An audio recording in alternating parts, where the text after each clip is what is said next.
Olá, meus queridos do programa Foro de Moscou. Hoje, quarta-feira, 1º de abril de 2020, eu, jornalista William Robson, estou do lado do meu querido amigo jornalista Bruno Barreto, transmitindo mais uma edição do Foro de Moscou pelo YouTube, pelo Spotify. Você também pode se inscrever no nosso canal e ajudar a gente a chegar a 1.000 inscritos para iniciarmos as nossas transmissões ao vivo. Os primeiros 1.000 inscritos também vão concorrer a 5 livros que o Bruno Barreto aí vai mostrar para vocês, mas que vocês também podem ver no nosso Instagram, @Agência Moscou. Valendo frisar também que a Agência Moscou já está com produções de outros programas. Você pode ver lá o programa do Bruno Barreto, os comentários de Bruno Barreto, do blog do Barreto, retransmitido na Agência Moscou. Também estreou ontem Análise da Notícia, um programa rápido de 10 minutos em que eu e o jornalista Bruno Barreto analisamos algum fato interessante do dia de forma extraordinária. E também a estreia da querida jornalista Isaíra Thalita, domingo que vem, no programa Conectados. Novidades virão ainda, viu? Bruno também está pensando em fazer outros programas, eu também estou, também voltados à música, Bruno voltar a entrevistas, também voltar ao tema que ele mais gosta, que é a política também. Bom dia, boa tarde, boa noite, Bruno. Bom dia, boa tarde, boa noite, William. A gente também tem um programa temporário das entrevistas, né, com os pré-candidatos cotados ao Palácio. Esta semana seria Alisson Bezerra, e ele, em cima da hora, poucos minutos antes da gente fazer a gravação, simplesmente desmarcou sem dar maiores satisfações. Eu confesso que fiquei muito decepcionado com a atitude do deputado Alisson Bezerra. Ele agiu como um político tradicional. Foi uma atitude que desmereceu o nosso trabalho. Eu lamento muito o comportamento do deputado. O espaço para ele está sempre aberto. Sempre tratamos ele com o maior respeito. Nunca negligenciamos qualquer espaço ao deputado Alisson Bezerra. Me estranha muito a postura dele. Para mim, ele está agindo do mesma forma como Rosalba age, como Bolsonaro age, ou seja, tratando certos jornalistas com antipatia, com desprezo. Eu lamento muito a atitude do deputado, não esperava isso com ele, e digo, estou decepcionado sim com o deputado Alisson Bezerra. Ele poderia ter tido uma postura mais correta conosco, mas enfim, vamos tentar marcar com outro cotado para o Palácio essa semana, já que as entrevistas estavam mais para frente, as outras. Vamos tentar, se não der certo, a gente fica sem programa no sábado e pedimos desculpas e reiteramos.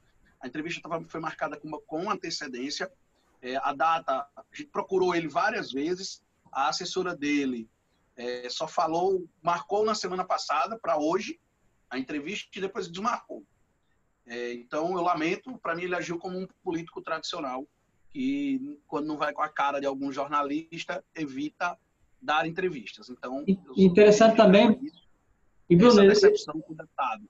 E de certa forma nos causa surpresa, porque ele sempre foi acessível, nunca tivemos nenhum tipo de dificuldade de falar com ele, muito antes mesmo da criação da Agência Moscou, a gente já tinha muito acesso com ele de uma forma muito simples, muito rápida e muito tranquila.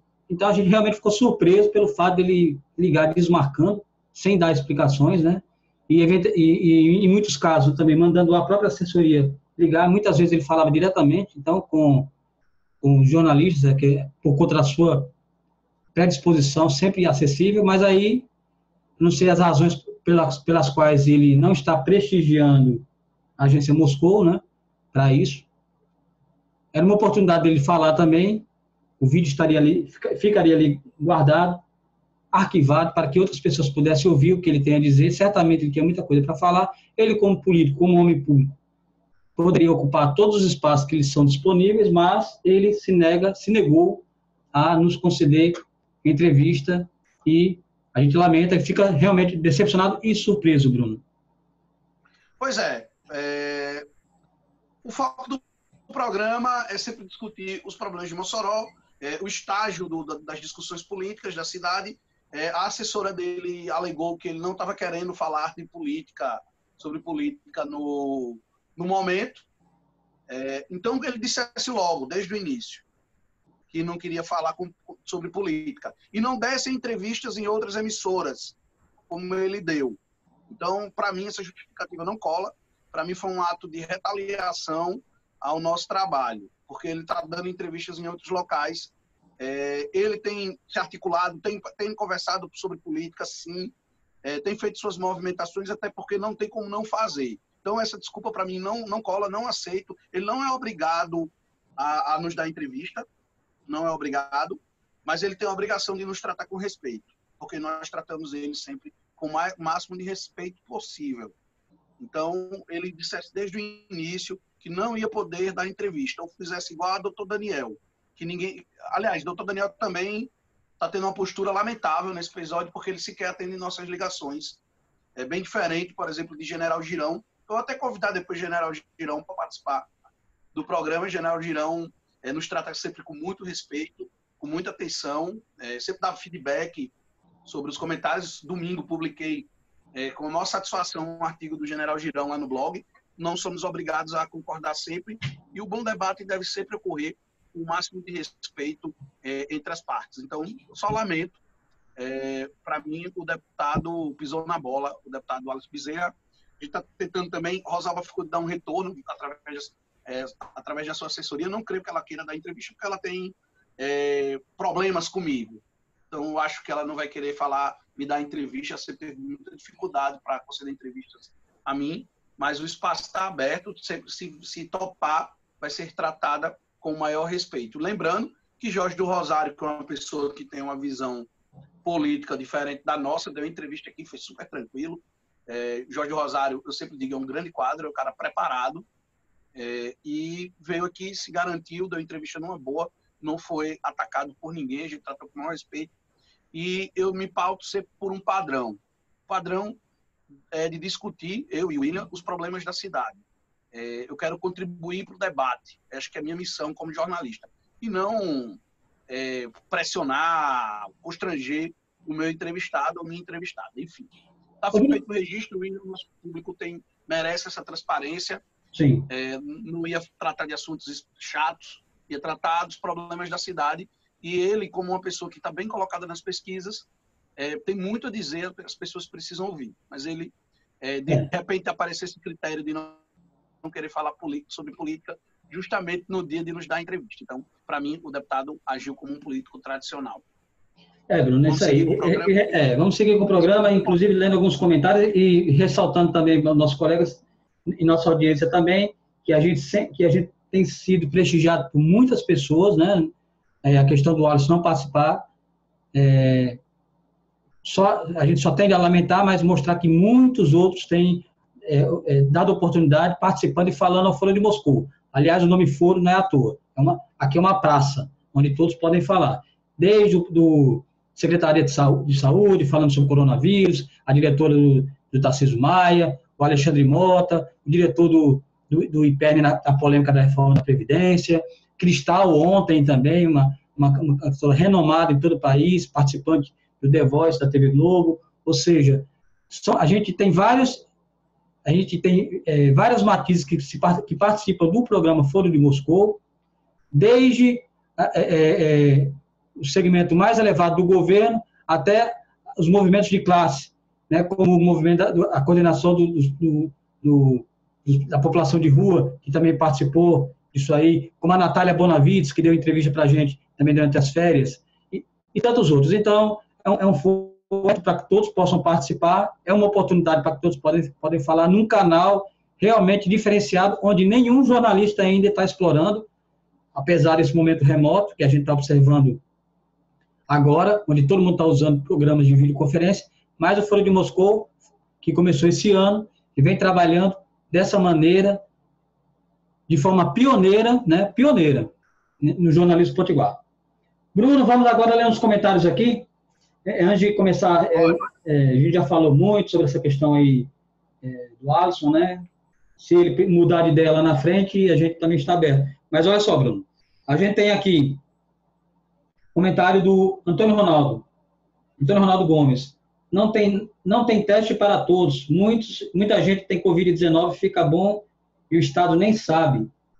Aí tem outra pessoa dizendo, Mossoró tem várias pessoas isoladas em casa com suspeita de coronavírus. Não tem dados corretos porque não tem teste para a população. Isso aí, Bruno, é relacionado ao nosso último foro, né, que foi sobre o caso, não foi o caso da Cristal, mas foi o caso da morte do professor da UERN.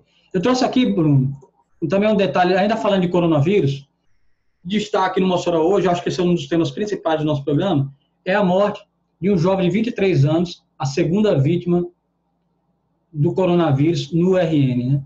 Então, Matheus Acioli... A vítima mais jovem, viu, do coronavírus. Isso, você inclusive coloca isso no seu blog, eu ia ressaltar. Matheus Acioli morreu na noite dessa terça-feira, 31 de março. O jovem estava internado em um hospital privado em Natal, desde a sexta-feira. Após apresentar os sintomas, Matheus chegou a ser isolado por 2 dias em casa, mas não apresentou sinais e precisou ser internado. Aí você coloca o seguinte, paciente do RN é o mais jovem do Brasil a morrer de Covid-19.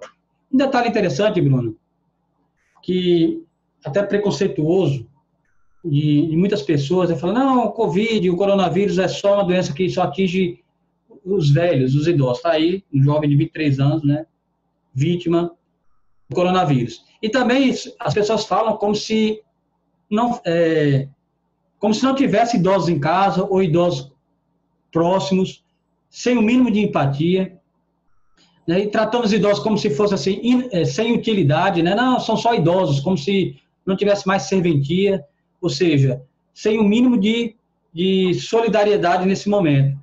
E aí tá aí, a gente mostra aí com esse segundo caso aqui no estado, lamentavelmente, o segundo caso, que não foi um idoso, né? Pois é. E não era uma pessoa, olha, o que tinha sobre ele, que ele era obeso e pré-diabético. Ou seja, pré-diabético não é diabético. Eu sou pré-diabético, inclusive. É porque é uma coisa que, para mim, é um destino. Porque a carga genética, para mim, é muito forte. Meu pai é diabético, meus avós paternos eram. Então, a carga genética é pesada. É muito difícil escapar da diabetes para mim. E eu já não sou uma pessoa também muito, muito zelosa com a saúde. Mas, enfim, era uma pessoa pré-diabética e obesa. Então, ela não tinha outro, ela não era hipertensa, não tinha um leque maior, não estava com tuberculose, e era uma pessoa jovem. Então, gente, não dá para brincar. Não dá para brincar. O coronavírus, ele atinge todos. Qualquer pessoa que pegar pode morrer. Pode ser uma gripezinha e pode levar a óbito. Pode ter e não apresentar sintomas, como pode ter todos os sintomas. Então, a gente precisa seguir a orientação dos cientistas. Tem um debate muito acalorado, que é a questão das pessoas vão ficar sem emprego. Gente, entenda.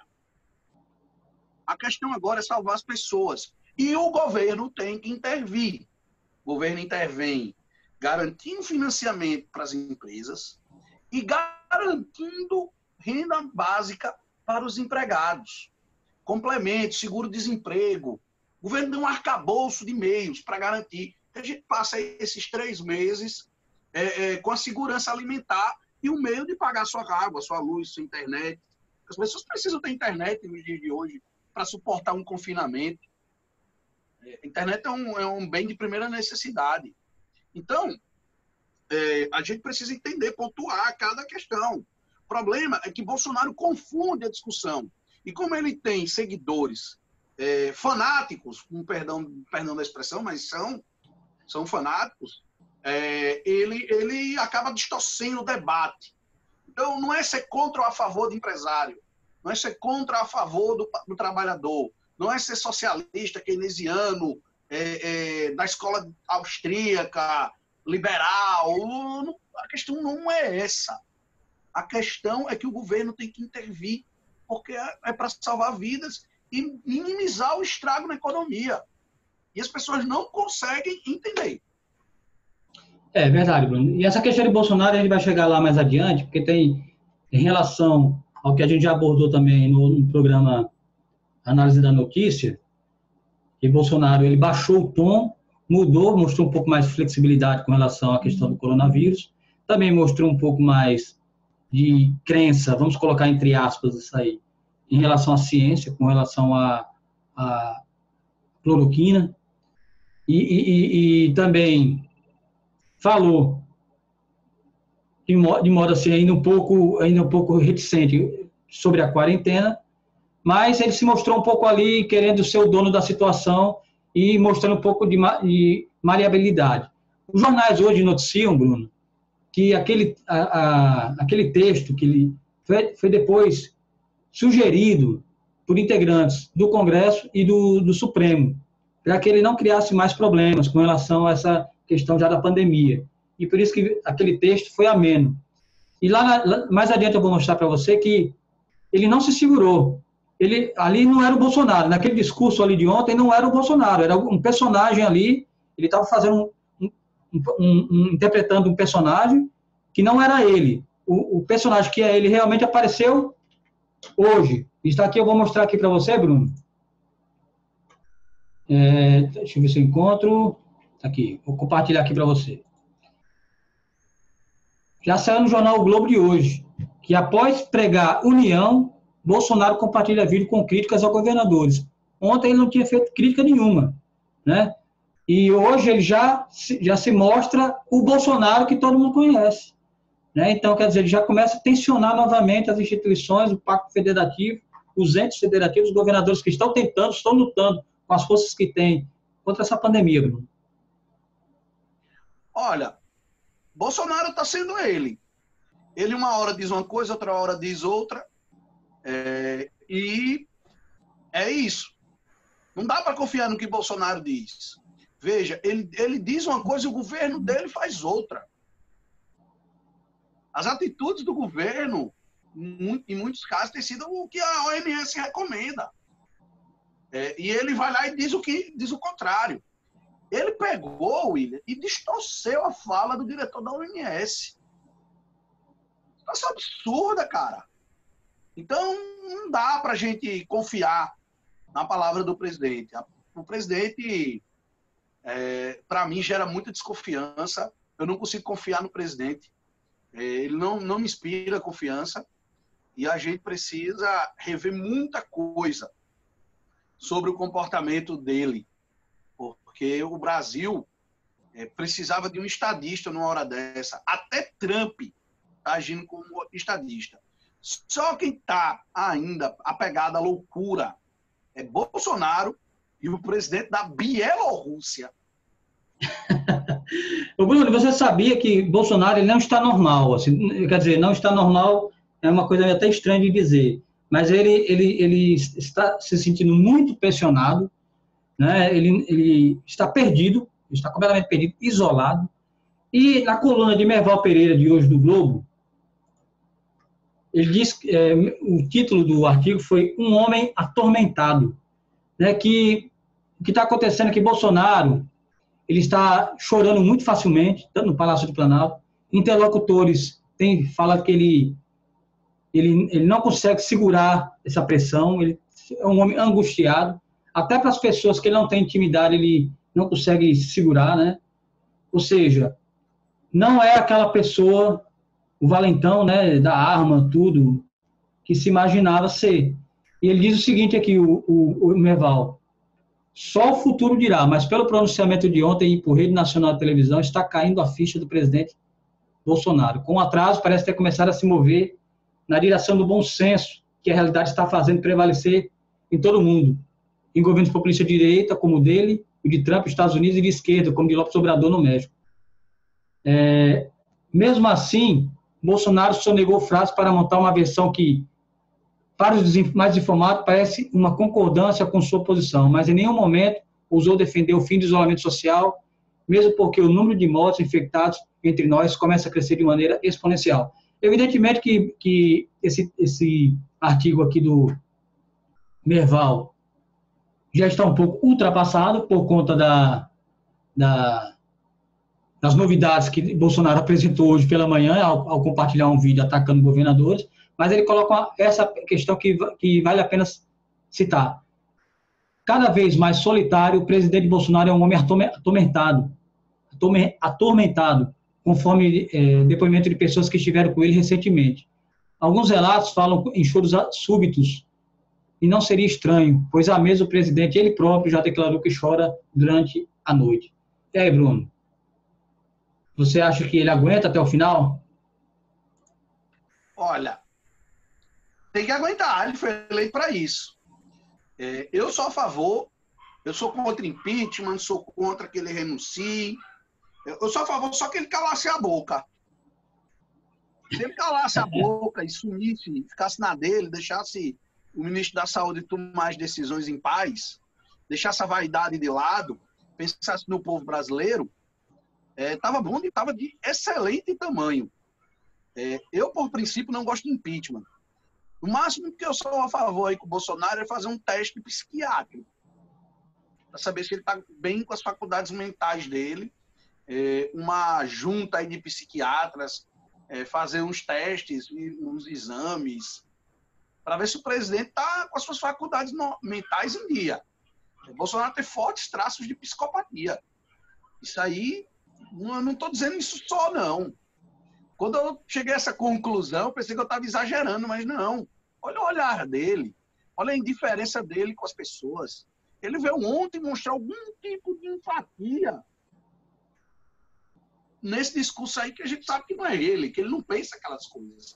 Então, o Bolsonaro vive um dilema entre continuar sendo um político irrelevante do baixo clero e ser o presidente da República. A personalidade dele é do político irrelevante.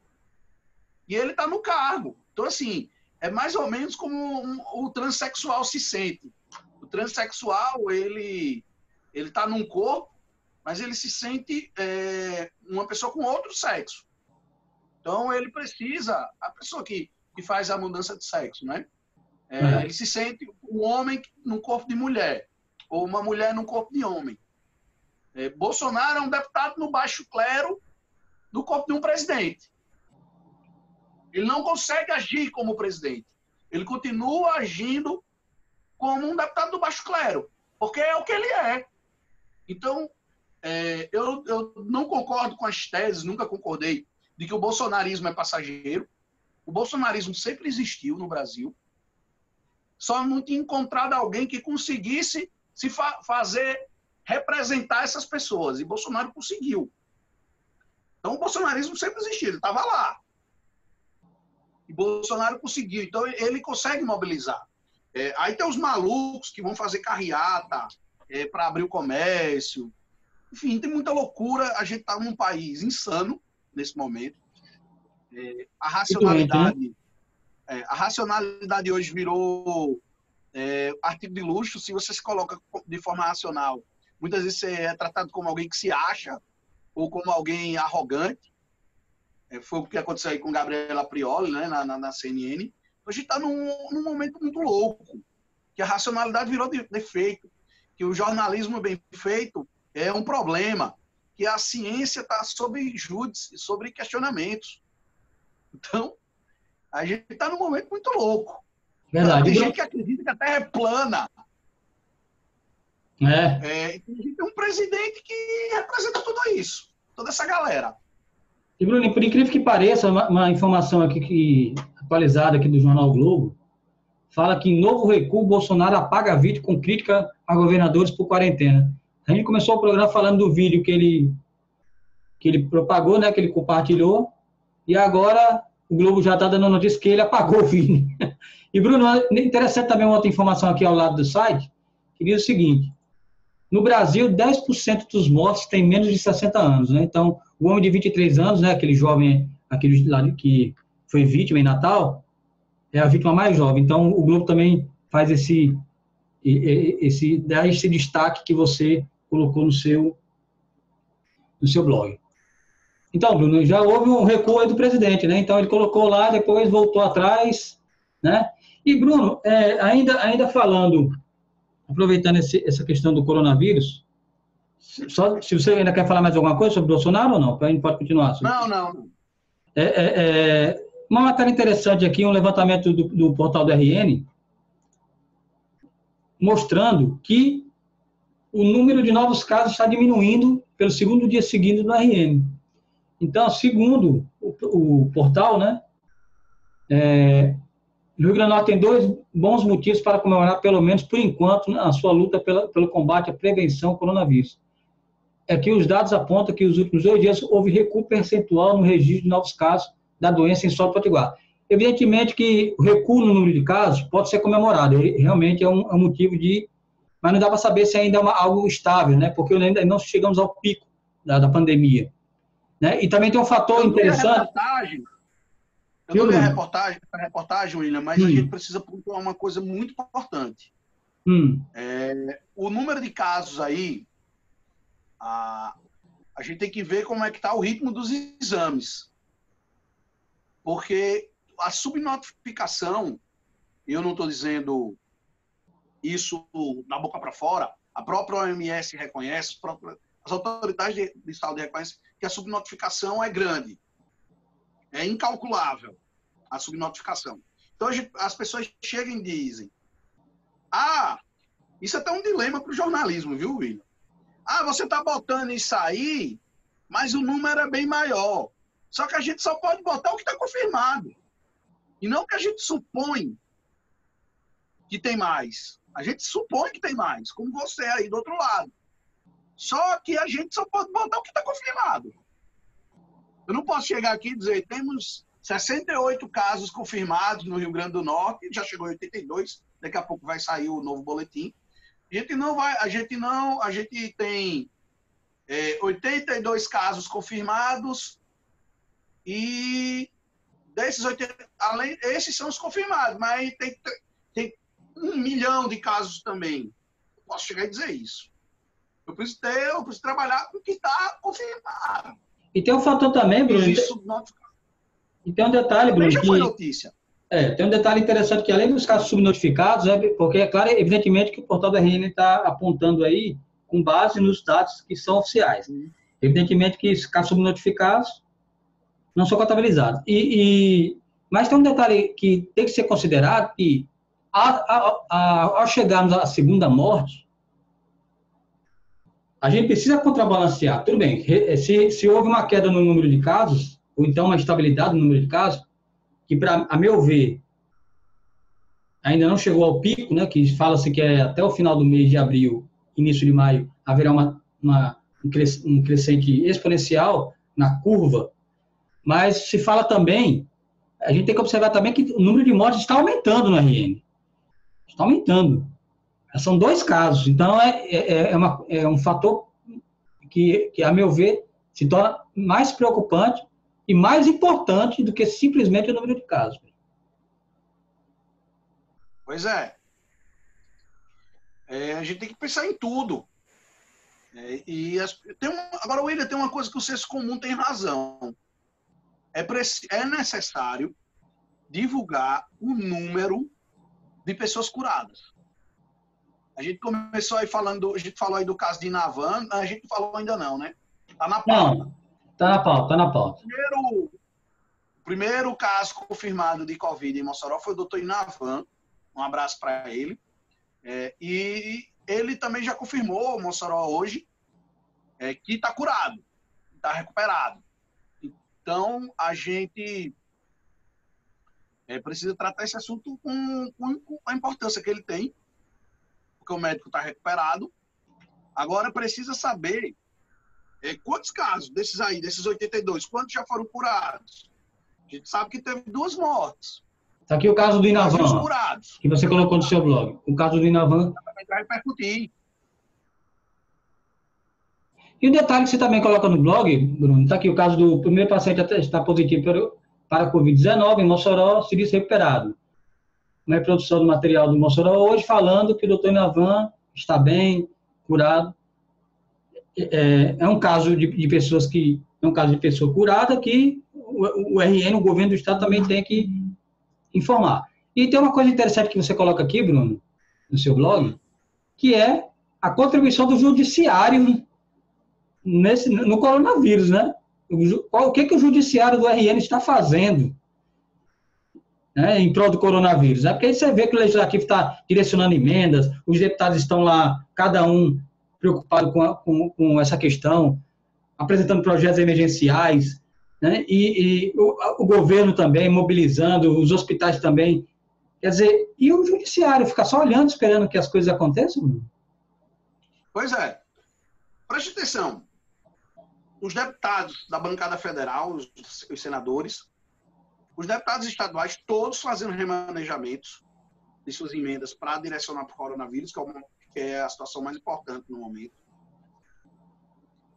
A Assembleia devolveu 2 milhões de reais ao Executivo, para que o Executivo aplique na aquisição de equipamentos. A Justiça Federal, viu, destinou 320 mil, uma parte aqui da vara de Mossoró e outra da de Natal, destinou 320 mil. Só o Judiciário ainda não deu as caras. E o Judiciário, a gente sabe, que é o poder que ficou famoso em 2017 por guardar 500 milhões de reais para nada. Tá lá. Você não vê o que eles fazem com esse dinheiro. No momento, e era o governo de Robson, e eu me alinhei com o governo de Robson nessa, porque Robson tinha razão, os poderes tinham que devolver dinheiro naquela época.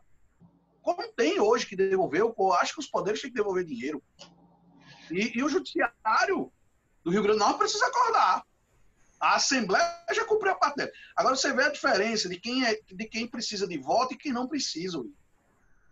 A Assembleia agiu, porque eles são eleitos. O Judiciário, ninguém é eleito. O Judiciário, ou você é nomeado pelo governador se você for do PJ, ou você passa no concurso se você for juiz. Então eles, estão se lixando para a opinião pública. E nessa, o Judiciário precisa dar uma atenção. Eu não vou ser aqui injusto. Cumprindo a determinação do Conselho Nacional de Justiça, o Judiciário deu 300 mil para comprar tornozeleira eletrônica para os detentos que vão ficar em prisão domiciliar durante o Covid. É uma ajuda, mas é uma ajuda meio que a contragosto. O Judiciário do Rio Grande do Norte pode mais. O Judiciário do Rio Grande do Norte pode contribuir em outras áreas. Então, eu acho pouco da parte do Judiciário, isso aí, ele pode muito mais. E não ele precisa de uma contribuição efetiva. Porque essa questão aí do Judiciário é uma recomendação do CNJ para que o Judiciário possa resolver suas questões. Porque, em alguns casos, ele vai precisar decidir que determinados presos entrem no regime de prisão domiciliar. Então, eles estão viabilizando suas decisões. Isso também tem esse detalhe a ser observado. É verdade, Bruno. Bruno, eu também trouxe aqui um material. Deixa eu ver onde é que está.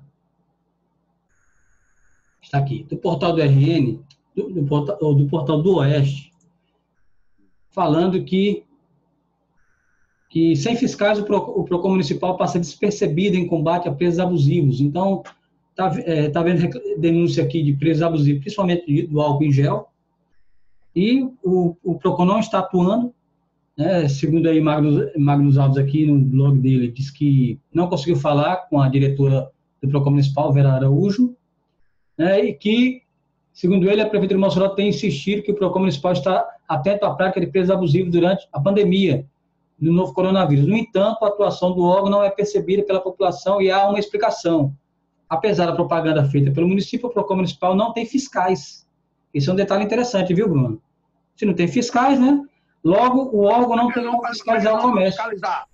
Exato. Eu tenho recebido reclamações de pessoas que a prefeitura, na verdade, ela disponibilizou um canal para você fazer as reclamações.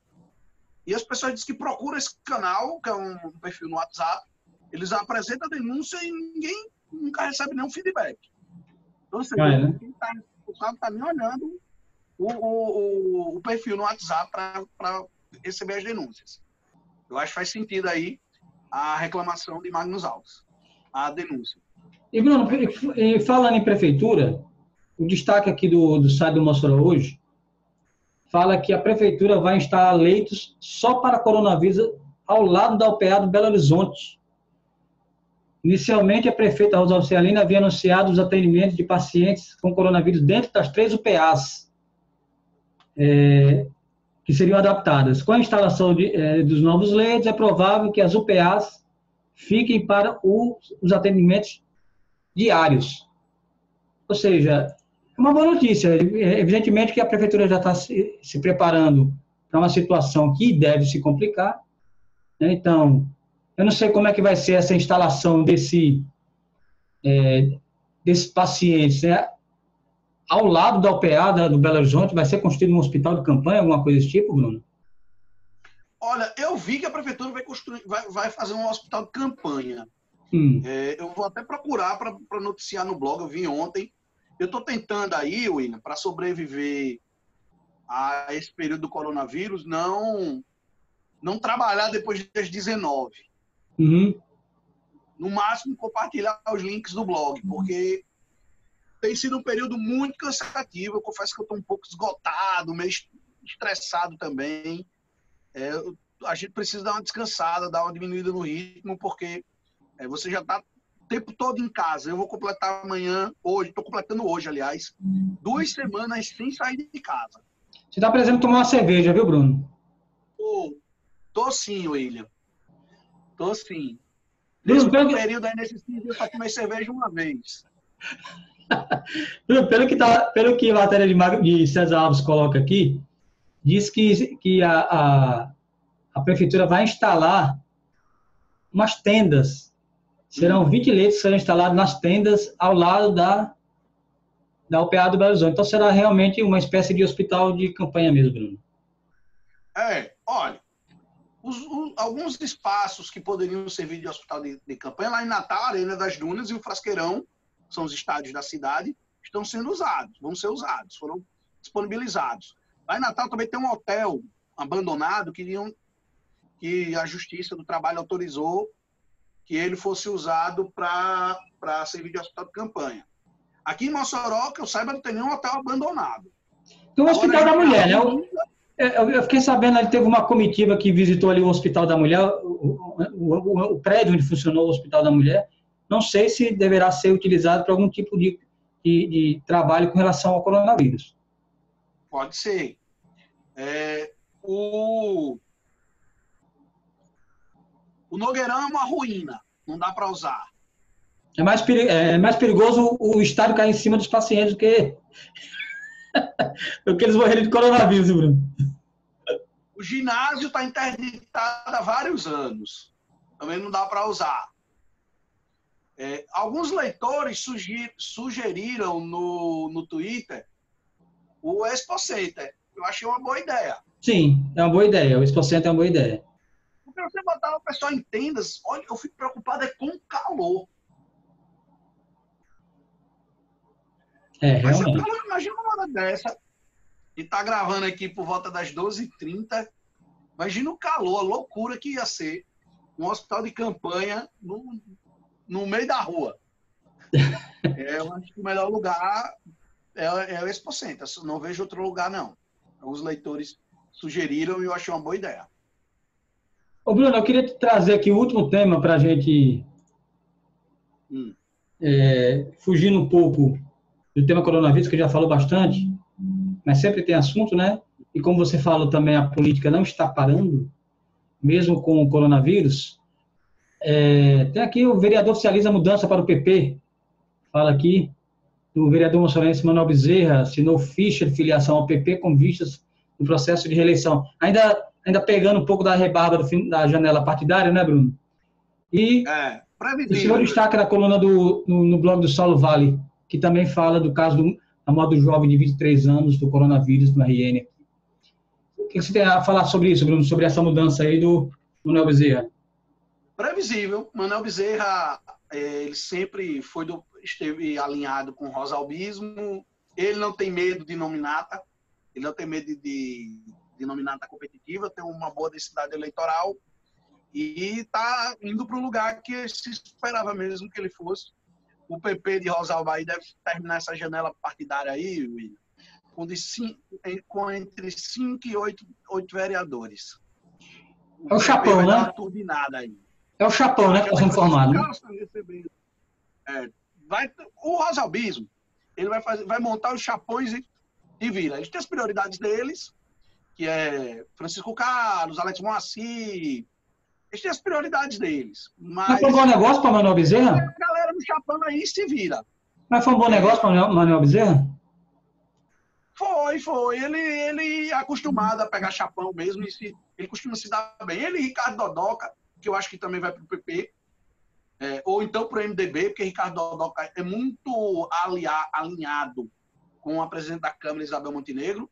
Ontem, Henrique Alves saudou a ida de Gils Cardoso para o MDB, então já sei que Gils Cardoso deve ser candidato de novo. Vale lembrar que Mossoró não elege um radialista, William Robson, desde 1982. Você vê como faz tempo, viu, que um radialista não ganha aqui? Faz tempo, realmente. Mas gente ligada à imprensa desde 82 também? Não teve ninguém da imprensa depois? Em 82 elegeu da imprensa Edmilson Lucena, Regi Campelo, Evaristo Nogueira. Por sinal, na legislatura, Evaristo Nogueira e Edmilson Lucena foram presidentes da Câmara. E J. Belmont foi eleito deputado estadual. Aí você tira. De lá para cá, teve Lupécio Luiz em 88, mas Lupécio Luiz foi muito mais eleito pela sua atuação como representante dos bancários do que como radialista. Então, assim, botam ali ele na conta, mas ele se tornou radialista depois.